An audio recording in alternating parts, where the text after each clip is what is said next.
All right, and this is why it's important to do what study, because we know what we are going to read here is going to be the abstract and none other than the truth that they now are bringing out after I post the pictures with the information on each books.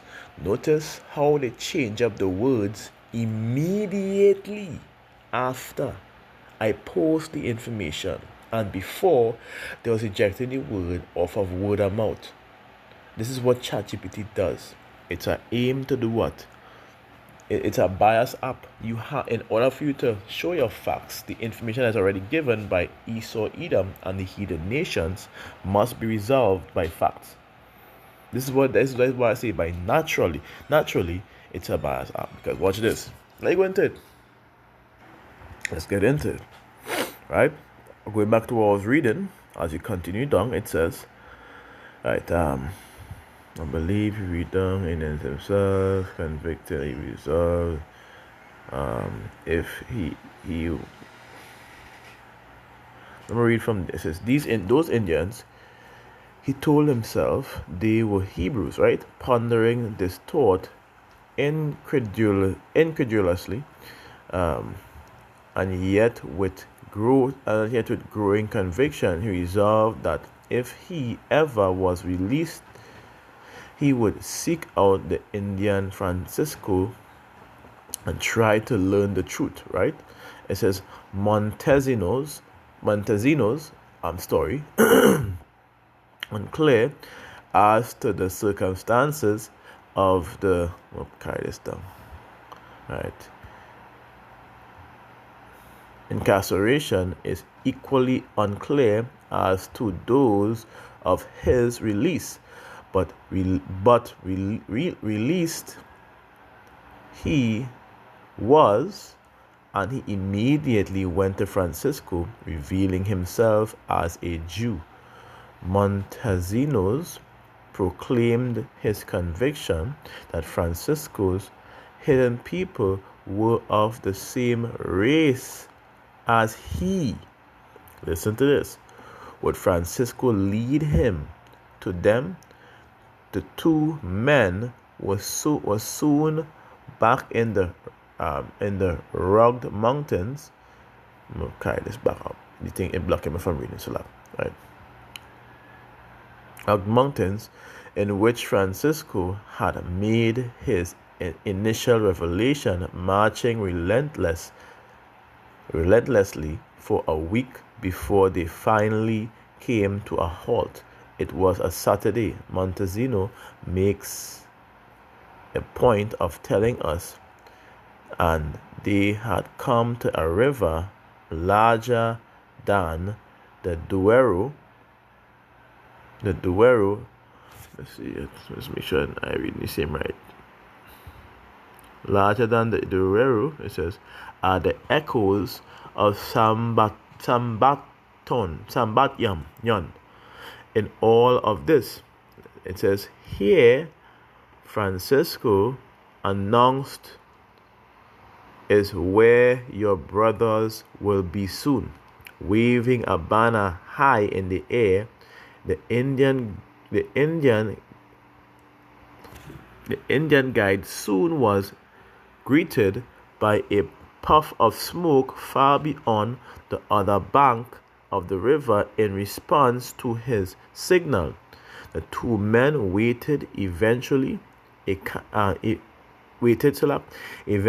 canoe appeared bearing 3 men and a woman, all of them Indians. To the people, and this is not no East Indian, this is referring to the indigenous people that was found in the Americas by Christopher Columbus and many other people, right? They were found in these areas, and listen to what it says, right? Right. All right.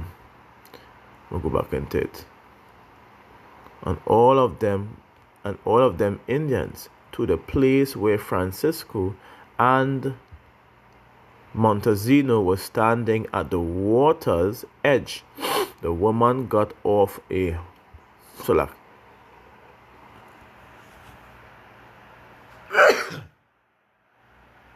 Right. The woman got off and spoke to Francisco in an Indian tongue that Montezino could not understand, although he could perceive that he was being identified in the conversation. She turned to her male companions, here it says, to explain the situation. Upon hearing her words, they rose and went over to Montezino, and to his utter astonishment, said, Shammai. What did they say? Shammai, which goes back again.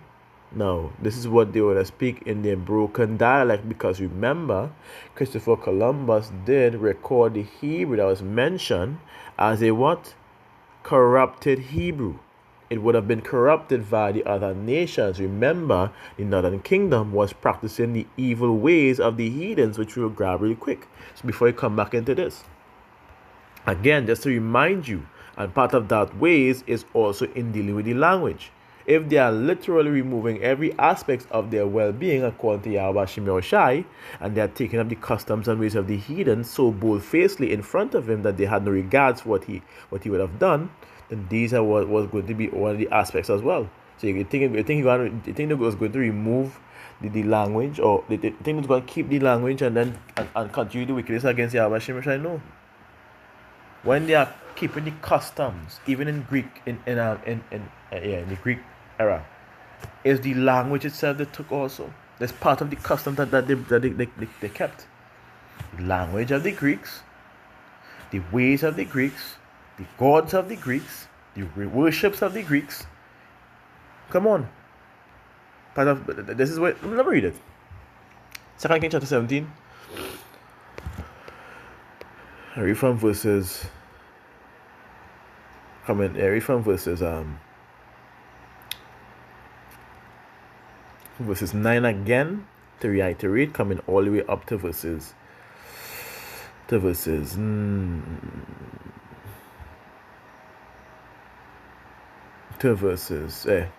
right?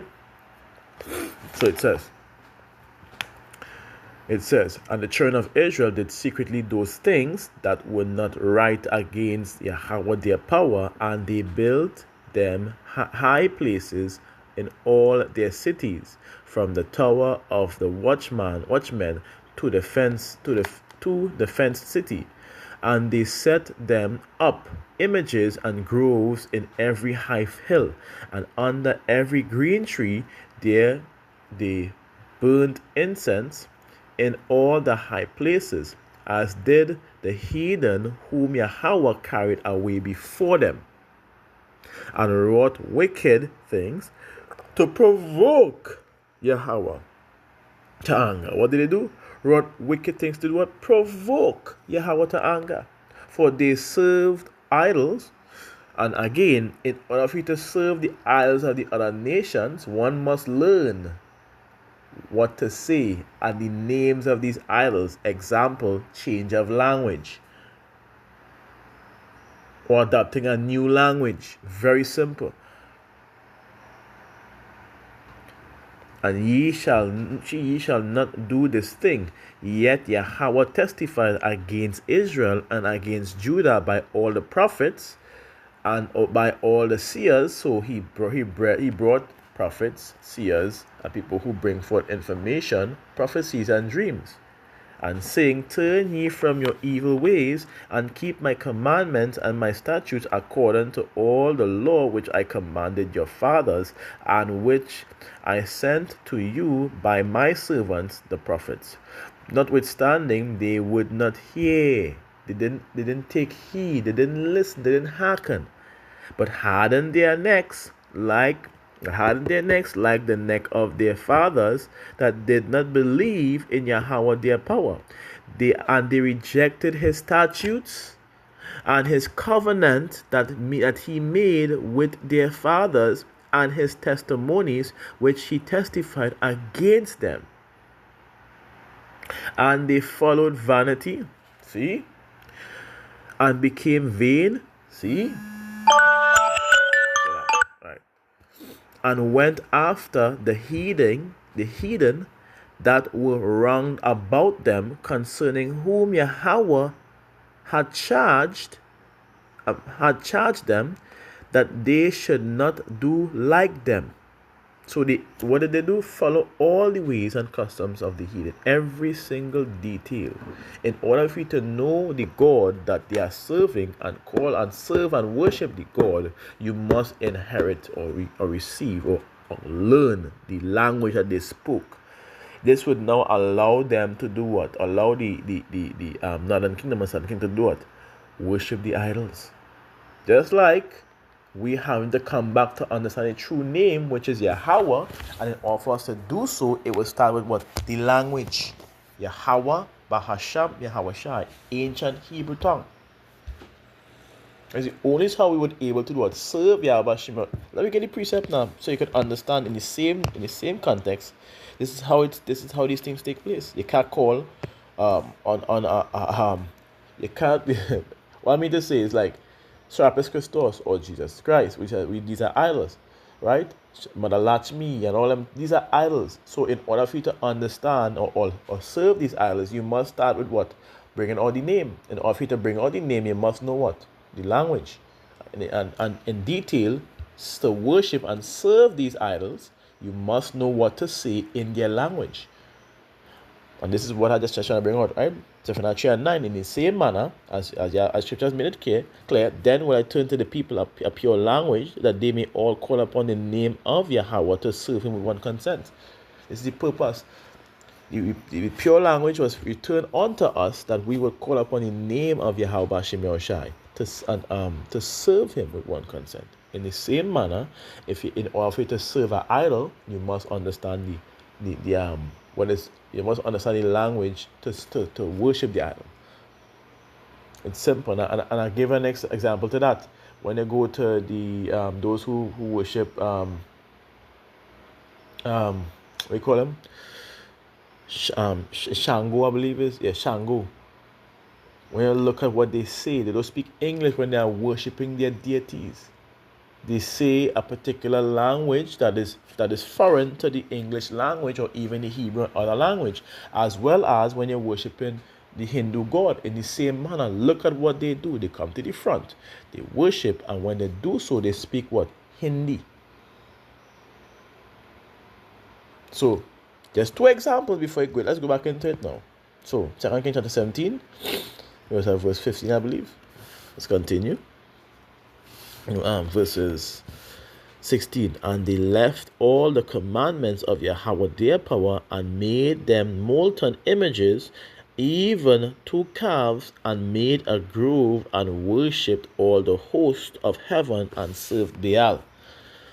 And they caused their sons and their daughters to pass through the fire, and used divination and enchantments, which is witchcraft, and sold themselves to do evil in the sight of Yahweh, to provoke him to anger.